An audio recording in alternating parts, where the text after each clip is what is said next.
ನೋಡಿ, ಇವತ್ತು ನಾನು ಬಾಳೆಯ ಹಗ್ಗವನ್ನು ಮಾಡೋದು ಯಾವ ರೀತಿ ಅಂತ ಹೇಳ್ತಾ ಇದ್ದೇನೆ. ಅಂದರೆ ಬಾಳೆ ಹಗ್ಗ ಮಾಡಲಿಕ್ಕೆ ಎಲ್ಲರಿಗೂ ಸಾಧಾರಣ ಗೊತ್ತಿರ್ತದೆ. ಆದರೂ ಸಹ ನಾನು ಈ ವಿಡಿಯೋವನ್ನು ಯಾಕೆ ತೋರಿಸ್ತೇನೆ ಅಂತ ಹೇಳಿದರೆ, ಇದು ನನಗೆ ಬಂದಂಥ ಸಮಸ್ಯೆ. ಏನು ಅಂತ ಹೇಳಿದರೆ, ನಾನು ಹಗ್ಗ ಮಾಡಿ ಮೊದಲೇ ಇಡ್ತಿದ್ದೆ. ಬಟ್ ಏನು ಅಂತ ಹೇಳಿದರೆ, ನಾನು ನೀರಿಗೆ ಮುಳುಗಿಸಿ ಆ ತಕ್ಷಣದಲ್ಲೇ ನಾನು ಹಗ್ಗವನ್ನು ಮಾಡುತ್ತಿದ್ದೆ. ಬಟ್ ನನಗೆ ಅದು ಹಗ್ಗ ಸರಿ ಬರ್ತಾನೆ ಇರಲಿಲ್ಲ, ಕಟ್ಟಾಗುವಂಥದ್ದು, ಆ ಥರದ ಸಮಸ್ಯೆ ಎಲ್ಲ ಜಾಸ್ತಿ ಬರ್ತಿತ್ತು. ಇವಾಗ ಏನು ಮಾಡ್ತೇನೆ ಅಂತ ಹೇಳಿದರೆ, ಒಂದು 5 ನಿಮಿಷದ ತನಕ ನೀರಲ್ಲಿ ಮುಳುಗಿಸಿಡ್ತೇನೆ. ಆಮೇಲೆ 5 ನಿಮಿಷ ಸ್ವಲ್ಪ ಜಾಸ್ತಿನೇ ಬೇಕಿದ್ರೆ ಇಡ್ತೇನೆ ಕೆಲವೊಂದು ಸಲ. ಆಮೇಲೆ ಅದನ್ನು ಸಪ್ರೇಟ್ ತೆಗೆದಿಡ್ತೇನೆ. ನೋಡಿ ಎಷ್ಟು ಸ್ಮೂತಾಗಿ ಹಗ್ಗ ಬರ್ತದೆ ಗೊತ್ತಾ, ಇದರಿಂದ ಬಿಡ್ತದೆ ನೋಡಿ, ಸ್ಮೂತಾಗಿ ಹಗ್ಗ ಬಿಡ್ತದೆ. ಇಲ್ಲದಿದ್ದರೆ ಅದು ಹಗ್ಗ ಕಟ್ಟಾಗುವಂಥ ಸಾಧ್ಯತೆಗಳೆಲ್ಲ ಜಾಸ್ತಿ ಇರ್ತದೆ.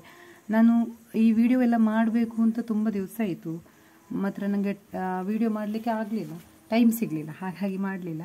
ಇವಾಗಲೂ ಅಷ್ಟೇ, ನಾನು ಸ್ಟ್ಯಾಂಡ್ ಇಟ್ಟು ನಾನು ಮೊಬೈಲ್ ಇಟ್ಟದ್ದು ನೋಡಿ, ಅದನ್ನು ಅವನು ನನ್ನ ಮಗ ಇದ್ದಾನಲ್ಲ, ಅವನು ಕೆಳಗೆ ಕೂತ್ಕೊಂಡು ಅಲ್ಗಾಡಿಸ್ತಾ ಇದ್ದೇನೆ. ಹೆದರಿಕೆ ಸಾಕ್ತದೆ. ನಾನು ಇವಾಗ ಹಗ್ಗ ಮಾಡಲಿಕ್ಕೆ ಹೋಗಿ ಲಾಸ್ಟಿಗೆ ಮೊಬೈಲೇ ಡಂಪ್ ಆದರೆ ಹೋಯ್ತು ಕತೆ ಅಂತ. ಅವನದಷ್ಟೇ, ಅವನು ವಿಡಿಯೋ ಮಾಡಲಿಕ್ಕೆ ಬಿಡಲಿಕ್ಕಿಲ್ಲ. ನೋಡಿ ಎಷ್ಟು ಸ್ಮೂತಾಗಿ ಹಗ್ಗ ಬರ್ತದೆ ನೋಡಿ.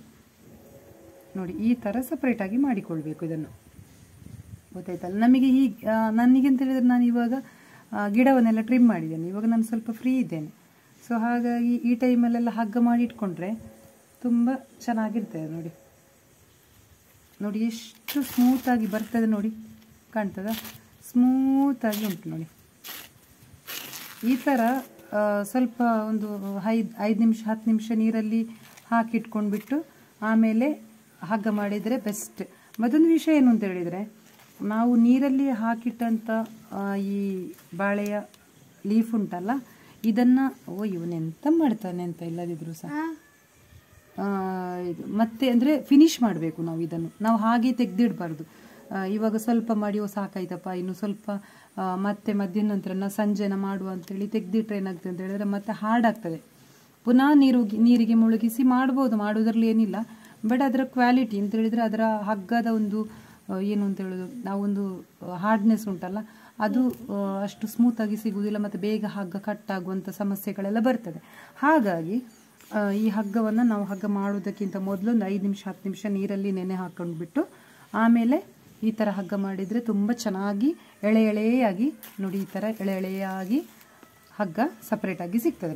ನಮಗೆ ಯಾವ ಸೈಜಲ್ಲಿ ಬೇಕೋ ಆ ಸೈಜಿಗೆ ಹಗ್ಗವನ್ನು ಮಾಡಿ ಇಡಲಿಕ್ಕೆ ಆಗ್ತದೆ. ನಾನು ತುಂಬ ಅನುಭವಿಸಿದ್ದೇನೆ ಇದನ್ನು ಹಗ್ಗದ ವಿಷಯದಲ್ಲಿ. ಅಂದರೆ ನನಗೆ ಹಗ್ಗ ಫಸ್ಟಿಗೆಲ್ಲ ಹಗ್ಗ ಸರಿ ಬರ್ತಾನೇ ಇರಲಿಲ್ಲ, ಕಟ್ಟಾಗುವಂಥದ್ದು, ತುಂಬ ಡ್ರೈ ಆಗಿ ಸಿಗುವಂಥದ್ದು, ಏನೆಲ್ಲೋ ಸಮಸ್ಯೆ ಇತ್ತು. ಬಟ್ ನಾನು ಅವಾಗ ಏನು ಮಾಡಬೇಕು ಅಂತ ನನಗೇ ತೋಚ್ತಿರ್ಲಿಲ್ಲ. ಸೊ ಇವಾಗ ಒಂದೊಂದೇ ಐಡಿಯಾಸ್ ಮಾಡಿ ಇವಾಗ ಸ್ಟಡಿ ಆಯಿತು ನೋಡಿ. ಇವಾಗ ಗೊತ್ತಾಯಿತು ವಿಷಯ ಏನು ಅಂತ ಗೊತ್ತಾಯಿತು.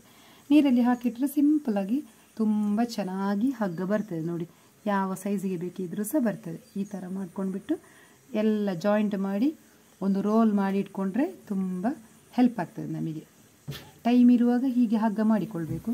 ಹಗ್ಗ ಮಾಡ್ಕೊಂಡ್ಬಿಟ್ಟು ಅದನ್ನು ರೋಲ್ ಮಾಡಿ ಇಟ್ಕೊಂಡ್ರೆ ನೋಡಿ, ಇದು ಅದರ ಒಳಗಿಂದ ಬರುವಂಥ ಏನು ಅಂತ ಹೇಳೋದು, ಇದು ಹಗ್ಗ ಇದು ಮಲ್ಲಿಗೆ ಕಟ್ಟಲಿಕ್ಕೆ ಆಗೋದಿಲ್ಲ. ಬಟ್ ಇದು ಉಪಯೋಗಕ್ಕೆ ಬರ್ತದೆ. ಹೇಗೆ ಗೊತ್ತಾ, ನಾವು ಮಲ್ಲಿಗೆ ಎಲ್ಲ ಕಟ್ಟಿ ಬಾಳೆಯ ಎಲೆಯಲ್ಲಿ ಕಟ್ಟಿ ಕೊಡ್ತೇವಲ್ಲ, ಆಗ ನಮಗೆ ಈ ಹಗ್ಗವನ್ನು ಉಪಯೋಗಿಸ್ಲಿಕ್ಕೆ ಆಗ್ತದೆ. ಇದನ್ನೆಲ್ಲ ತೆಗೆದಿಡಬೇಕಾಗ್ತದೆ. ಓಕೆ, ಹಾಗಿದ್ರೆ ನಿಮಗೆ ಹಗ್ಗವನ್ನು ಸ್ಮೂತಾಗಿ ತುಂಬ ಚೆನ್ನಾಗಿ ಯಾವ ಥರ ತೆಗಿಬಹುದು ಎಂಬುದರ ಬಗ್ಗೆ ಒಂದು ವಿಡಿಯೋಸನ್ನು ಮಾಡಿದೆ. ಅರ್ಥ ಆಗಿರ್ಬೋದು ಅಂತ ಭಾವಿಸ್ತೇನೆ. ಸೊ ಏನೇ ಆಗಲಿ, ಇಷ್ಟ ಆದರೆ ಲೈಕ್ ಮಾಡಿ, ಶೇರ್ ಮಾಡಿ, ಸಬ್ಸ್ಕ್ರೈಬ್ ಮಾಡಿ. ಚಾನಲನ್ನು ಸಬ್ಸ್ಕ್ರೈಬ್ ಮಾಡದವರು ದಯವಿಟ್ಟು ಚಾನಲನ್ನು ಸಬ್ಸ್ಕ್ರೈಬ್ ಮಾಡಿ. ಹಾಗಿದ್ರೆ ಅಲ್ಲಿ ತನಕ ಬಾಯ್.